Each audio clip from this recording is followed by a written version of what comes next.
Então, bom dia, boa tarde, boa noite a todos. Hoje a gente está aqui com a doutora Heloísa, que é fisioterapeuta, se você quiser se apresentar antes da gente começar. Então, meu nome é Heloísa, sou fisioterapeuta, trabalho há 15 anos no Hospital Infantil, em Campo Largo, com pediatria. E hoje a gente vai falar sobre a bronquiolite, que infelizmente esse ano, inclusive ela comentou com a gente que está tendo um surto e a condição dos bebês e crianças estão ficando cada vez piores, né?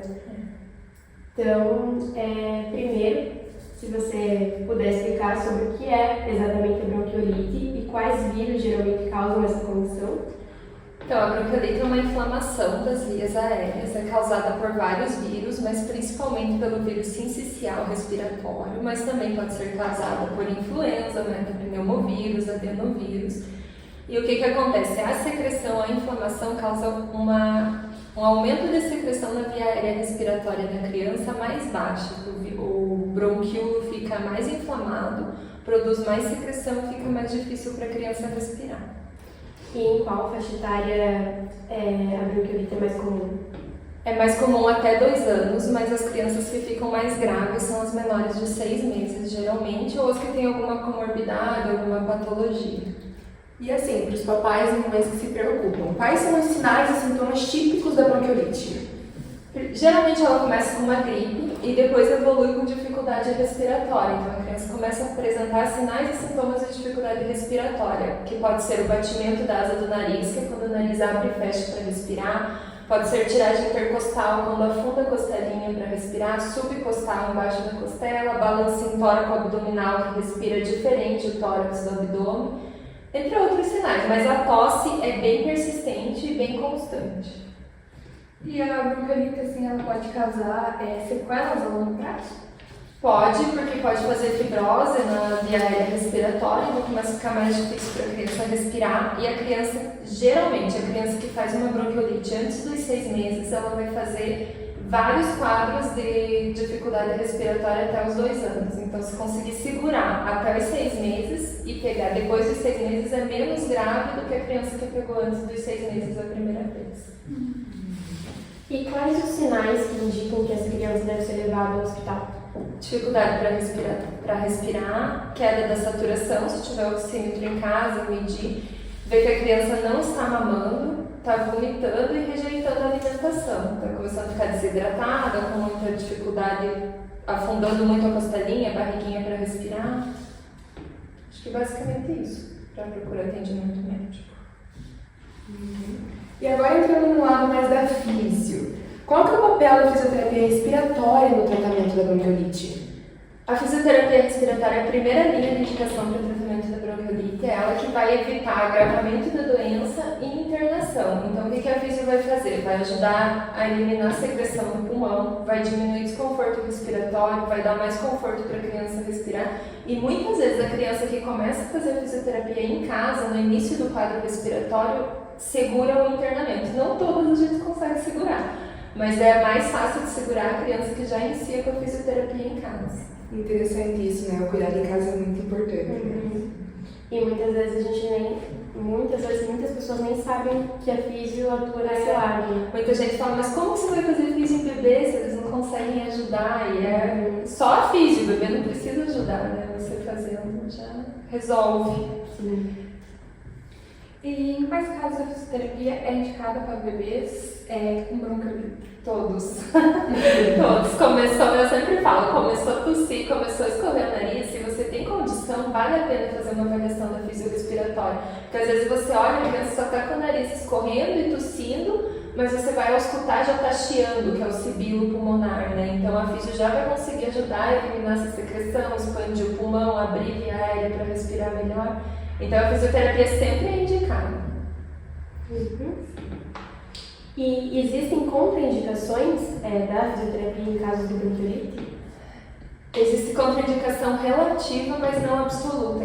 Por exemplo, crianças com osteogênese imperfeita, que são os ossos de vidro. Você não vai manobrar uma criança com ossos de vidro. Então, a fisioterapia A fisioterapia, nesse caso, fica mais restrita, mas você pode fazer. Então, é uma contraindicação relativa, que você não vai manobrar, mas você consegue fazer um apoio diafragmático, por exemplo, para dar um conforto, consegue fazer uma higiene nasal, estimular uma tosse na criança que não tem uma tosse efetiva, ou até mesmo fazer uma aspiração invasiva numa criança, para ajudar a eliminar a secreção. E para o bebê que chega para você, como é feita a avaliação fisioterapêutica de um paciente com bronquiolite? Primeira coisa, a ausculta pulmonar, para ver como está o pulmão da criança. A gente verifica a saturação e verifica sinais de esforço respiratório. Com isso, você consegue direcionar o tratamento. Eu já cheguei a chegar na casa do paciente e ele estar saturando 89 com muito esforço, assim, no final da física estar saturando 98. Mas essa é uma criança que você precisa ficar mais em cima, que às vezes você precisa fazer 2 sessões no dia de fisiorrespiratório, mesmo domiciliar. No hospital que eu trabalho, a criança tem, na UTI, eles têm pelo menos 4 atendimentos em 24 horas, ou mais, se precisar. Mas na UTI a gente tem fisio 24 horas, então pelo menos 4 atendimentos no dia eles vão receber. E com esse frio, né? Tem bastante casos lá no hospital.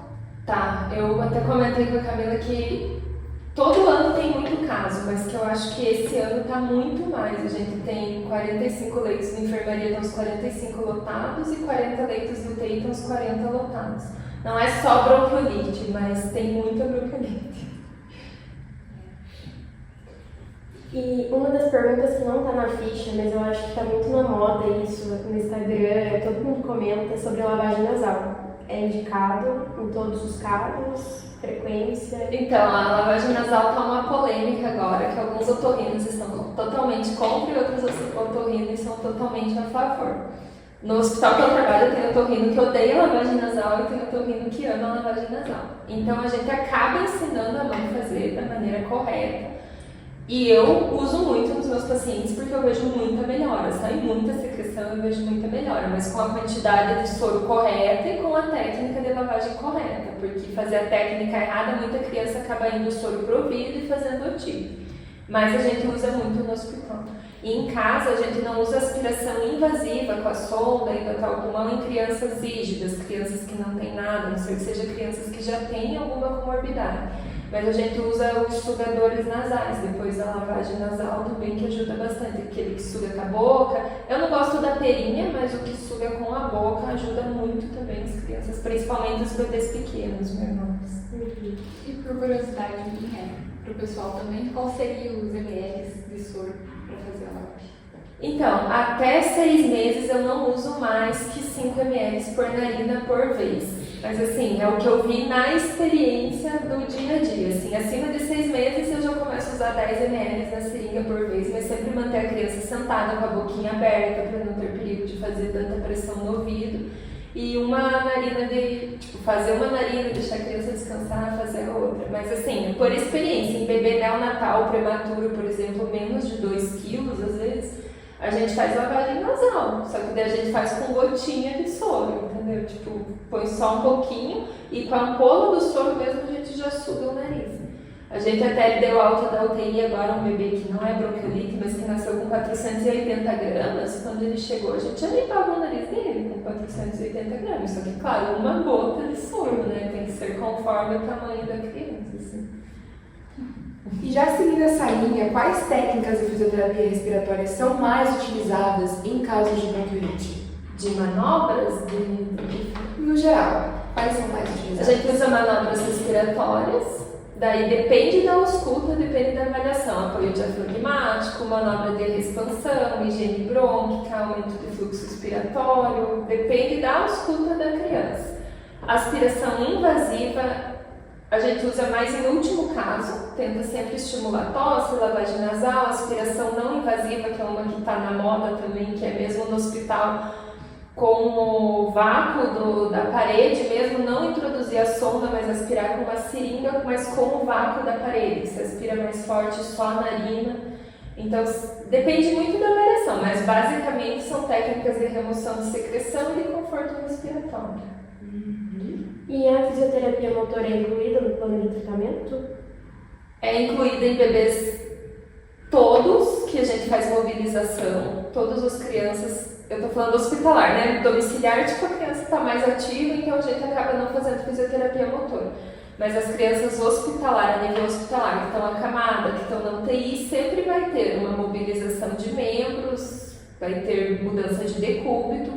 Os bebês, às vezes, a gente está com um bebê lá que internou com 1 mês e ele está com 3 meses, porque ele foi agravando, ficou muito tempo entubado, tudo. Então, agora que ele está melhor, que ele está na sonda, que está aprendendo a mamar de novo, a gente faz estímulo do desenvolvimento motor, para ele conseguir adquirir controle de cabeça, que é um bebê que está super atrasado, porque ficou, dos 4 meses de vida, 3 ficou numa cama de hospital. Então, faz estímulo motor a partir do momento que sai da gravidade, porque quando está entubado, você vai fazer mais uma dissociação de cintura, uma mobilização, estímulo sensório-motor, tátil sinestésico, assim, para estimular mais a sensibilidade da criança. Porque vai perder músculo, né? Qualquer paciente acamado vai perder mobilidade e músculo, o bebê também perde. Então. E como que varia, né, a conduta de fisioterapêutica no ambiente hospitalar, o ambulatório e também domiciliar? Acho que é mais ou menos o que eu falei, as manobras respiratórias vão ser as mesmas. A criança domiciliar geralmente não precisa de fisiomotora, porque ela está mais ativa, está melhor, está mais tranquila. Domiciliar, geralmente a gente não faz aspiração invasiva com a sonda lá dentro do pulmão, a gente faz mais isso no hospital, a não ser que seja uma criança que já tem uma comorbidade, uma criança excepcional, uma criança especial, ou uma criança que já tem a traqueostomia, um bebê prematuro extremo que acabou saindo do hospital com traqueostomia, a gente faz aspiração invasiva em casa, mas senão a gente deixa isso para o hospital. Manobras expansivas com o ambu, a gente usa tanto em casa como no hospital, se precisar. Você tem o ambu, você tem domiciliar ali com o ambu mesmo. Mas eu acho que é basicamente isso, mais aspiração, porque as manobras que você faz no hospital e que você faz em casa são as mesmas. Mas, claro, a criança que está mais grave vai para o hospital, a gente vai usar uma ventilação mecânica não invasiva na UTI para ajudar a expandir mais o pulmão, um CPAP, um BIPAP, um bilevel, enfim. A criança que está mais grave vai ser entubada, vai ficar na ventilação mecânica, que são coisas que a gente só consegue no hospital, né? Eu tenho uma pacientinha que ela tem uma doença rara e ela tem ventilação não invasiva em casa, ela tem cough assist em casa, então quando ela está ruim com quadro respiratório nela, a gente consegue usar ventilação não invasiva em casa, mas é um caso que daí não entra nem na bronquiolite, assim, mas um caso que E o fisioterapeuta ele também orienta os pais, assim, ou né, os cuidadores das crianças sobre a prevenção e o cuidado em casa? Sim. A principal prevenção da bronquiolite é não expor a criança ao vírus, evitar contato com pessoas gripadas, evitar sair em lugar aglomerado. Tipo, essa semana eu atendi 2 crianças que tiveram bronquiolite porque no feriado da Páscoa foram no shopping, 2 bebês. Então é o pior lugar para pegar vírus agora é lugar fechado. E com os cuidados eu sempre alerto, quando eu atendo domiciliar ou no consultório, observar os sinais de dificuldade respiratória. Eu sempre falo para os pais, são todos esses os sinais de esforço, de dificuldade, parou de mamar, começou a vomitar, ou faz um vídeo da criança e me manda um vídeo e daí eu oriento para o pronto atendimento.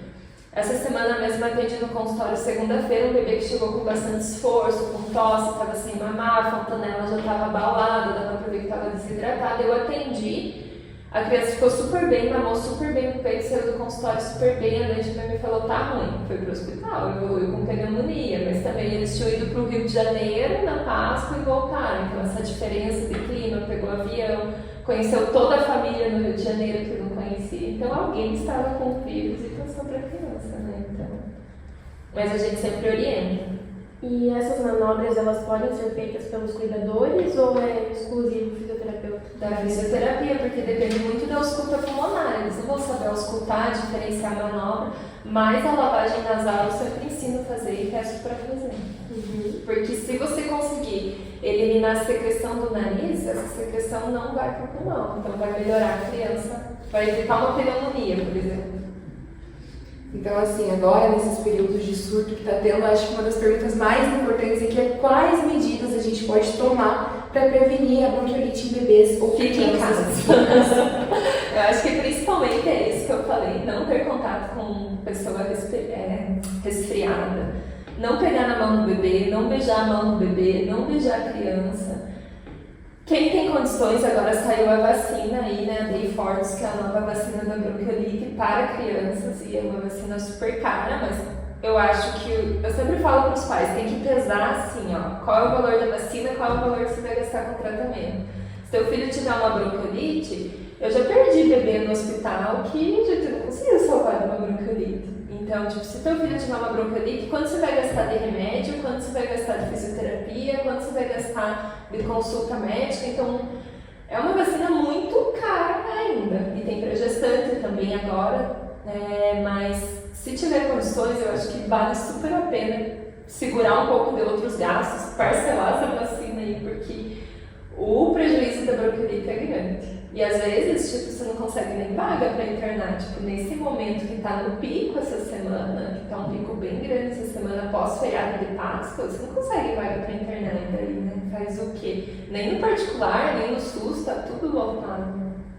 E aquela vacina pneumo 15, que é um pouco mais barata, mas também se tem particular, ela ajuda de alguma forma na prevenção? Ela vai prevenir a pneumonia. Uma bronquiolite pode acabar virando uma pneumonia, né? Então ela vai prevenir a pneumonia, mas não tanto a bronquiolite. A bronquiolite é essa nova, que fizeram com anticorpos mesmo, então é uma vacina diferente que saiu agora, por isso que está muito cara ainda. Eu acho que vai acabar barateando mais futuramente, talvez acabe outras empresas conseguindo a patente da vacina e vai acabar barateando. Mas é uma vacina cara. Para adulto, do sincicial respiratório, que também nada a ver com pediatria, mas é a principal causa de óbito de pneumonia em idoso, é o vírus sincicial respiratório. É 1.600 a vacina. Tipo, a da bronquiolite está 3.500, então ainda está um valor bem alto, assim. É inacessível para a maioria da população, infelizmente, mas quem tiver condições, eu acho que vale super a pena. E até que idade é ideal dar essa vacina na criança? Não sei exatamente qual a recomendação que eles estão fazendo da vacina. Teria que ver certinho daí com... Eu acho que até 2 anos, porque a principal gravidade da bronquiolite é até 2 anos, mas não sei exatamente, é uma informação que eu não sei exatamente. Assim, que os pediatras estão recomendando agora, essa vacina, né? Começou esse ano, então é muito nova ainda. Assim. Tem mais alguma pergunta? Acho que é isso. Então acho que é isso. Obrigada, Lô. Imagina, eu que agradeço a oportunidade aí de falar sobre a fisioterapia em pediatria, que ainda acho que é pouco conhecida por muita gente, né? Pouca gente ainda sabe. Muita gente ainda fala, mas como vai fazer? Eles não conseguem te ajudar, não conseguem fazer os exercícios. E na verdade não, é o físio que vai ajudar a criança, né? Então... E que é muito importante, Sim. né? Isso acaba salvando vidas, né? Sim, exatamente. Obrigada por estar conosco, por passar informações para nós e a gente passará também adiante. Que bom. Então, esse aqui foi o podcast Fala Físio. Nós somos Camila, Valéria e Júlia, estudantes de fisioterapia, e a nossa queridíssima Elô, nossa super convidada especial. Vou fazer um merchan agora pra sala. a Elô atende na vida também, né? E domiciliar, com físio respiratória e pélvica, né? Infantil. Isso. Eu tenho pós-operatória de plástico em adulto, mas... Eu sou a próxima, já pode.